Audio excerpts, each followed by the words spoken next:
News கண்டிப்பா எல்லாருக்கும் தெரிஞ்சிருக்கும். ஒரு நபர் வந்து குடிக்கவே இல்லை, ஆனா அவர் வந்து குடிச்சாரு அப்படின்ற மாதிரி போயிட்டு ஒரு பெரிய ஆர்குமெண்ட்லாம் போயிட்டு இருந்தது.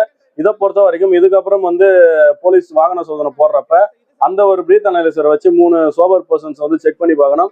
செக் பண்ணி பார்த்துட்டு அதுக்கப்புறம் தான் வந்து அவங்க வாகன சோதனை போடணும். ஒருவேளை வாகனம் ஓட்டி குடிக்கவே இல்லை அப்படின்றத ஆர்கியூ பண்றாருன்னா அவர் வெயிட் பண்ண வச்சு ஒரு 2-3 ரீடிங் அவர் எடுத்து பார்த்துட்டு ஒரு டைம் இன்டர்வல்ல அவருக்கான ஒரு ரீடிங் எடுத்து பார்த்துட்டு மீண்டும் வந்து அவர் இல்லை நான் குடிக்கவே இல்லைன்னு சொல்லி கண்டெஸ்ட் பண்றாருன்னா, ஒருவேளை நீங்க குடிக்கலன்னா பிளட் டெஸ்ட்டுக்கு போங்க.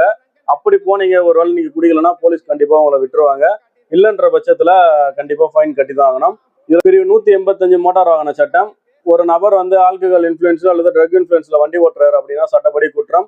ஆல்கஹாலை பொறுத்த வரைக்கும் 100 ml வந்து 30 mg எக்ஸீட் ஆச்சு அப்படின்னா அது வந்து அஃபென்ஸ். நீங்க வந்து கண்டிப்பா ஃபைன் கட்டி ஆகணும். 10,000 ரூபாய் வந்து ஃபைனு, 6 மாசம் சிறை.